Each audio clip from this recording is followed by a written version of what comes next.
Hello, friends, and welcome to week number 9. So, it looks like a really long list this week, and that's sort of true, although a lot of it's just bits and pieces.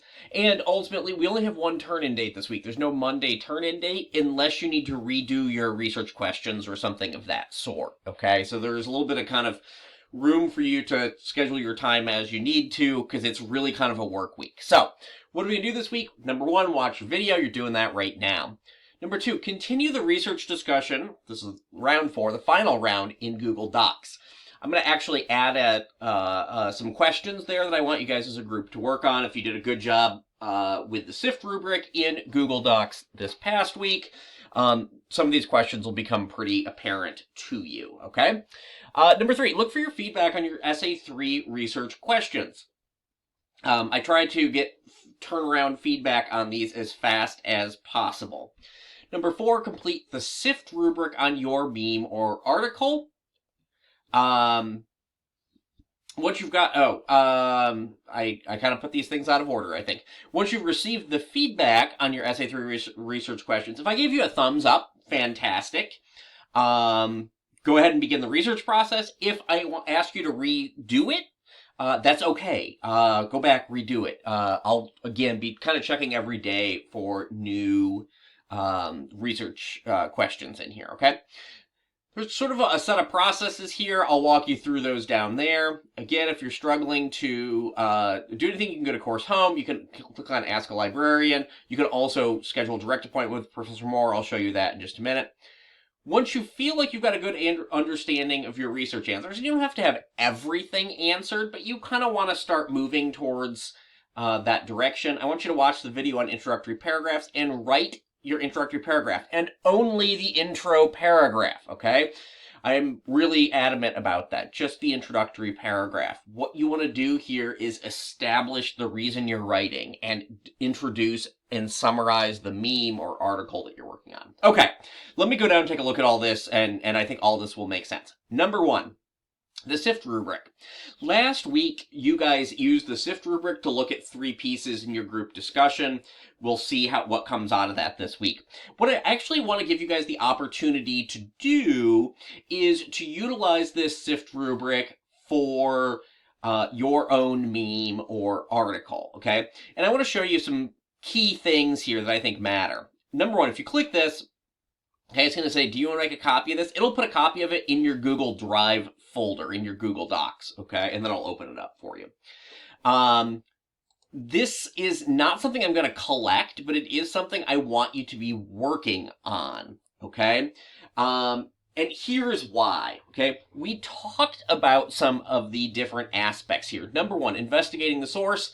That gives us a lot of information about the author, about the publisher of this. In some cases, we just don't know. If it's a meme, it just kind of shows up. We might not know. And that's okay. Put everything we do know down. The other thing, of course, that goes in here are the claims it makes. Those claims, of course, should have shown up on your research question list. So if you identify any more claims in this process, go ahead and go add those to your research question list as well. Again, do some preliminary looks at finding better coverage. That ultimately is what you're going to be doing as you answer those research questions. But a lot of you guys have a meme or a series of claims that have a root, right? They may be wrong or without context or something of that sort, but there's a reason for that. And one of the things you want to do is start tracking back. For example, if you've got one that claims, I don't know, that climate change isn't real or something, we can probably track those specific claims back. Where did we first see this, and how did it get to this meme? Okay? And that's going to be really important for you being able to sort of explain to your reader what that research tells us and how we got to the place where this meme or this article exists, even if it's not factually accurate. Okay? And again, it might also be factually accurate, just lacking content or lacking context or something of that sort. Okay, so this will put it in your Google Docs. This is for you to work with. It's for you to give you sort of some guidelines, some framework to be thinking about what specific aspects of this are going to end up kind of showing up in your paper. So again, I don't have links to your, you can go back to last week for the link to your Google Doc discussion. Just keep going to that, checking that out this week, okay? We've got an Intro to Research folder. What this has got in it, it's a research process where I sort of talk about what we mean when we do research. Library research with Professor Moore, quick video. If you want to chat with her, let's say you're hitting a wall on a couple of questions, or you don't know if your sources are good, what have you, you can set up a one-on-one appointment, virtual appointment with her. Just click that link here.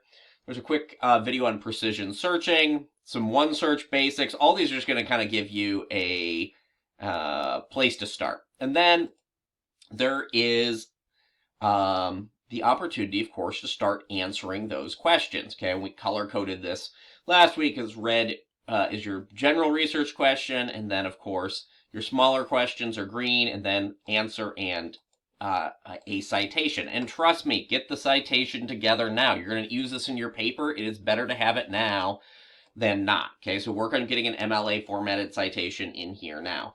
And you'll see this goes all the way through. This is just a sample. Okay. We're going to have some more time to finish these next week in the event that, like, you need to work on finding better sources, or you've got questions that you struggled with. We're going to have a little time early next week to work on these, but I want to get you to turn in as much as you've got right now. Okay? And then, of course, this introductory paragraph section. Please watch the video, take a look over the sample introductory paragraph, think about the things you need to do in that intro, and write an introductory paragraph for essay number 3.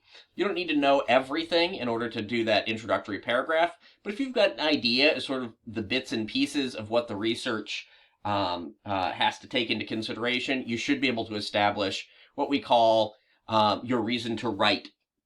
Okay, your rhetorical motivation here. Why would you write about this? Why is this something we would consider? And that's really what we want to see in that introductory paragraph. All right, as always, if you have questions along the way, please don't hesitate to reach out. I am here to help.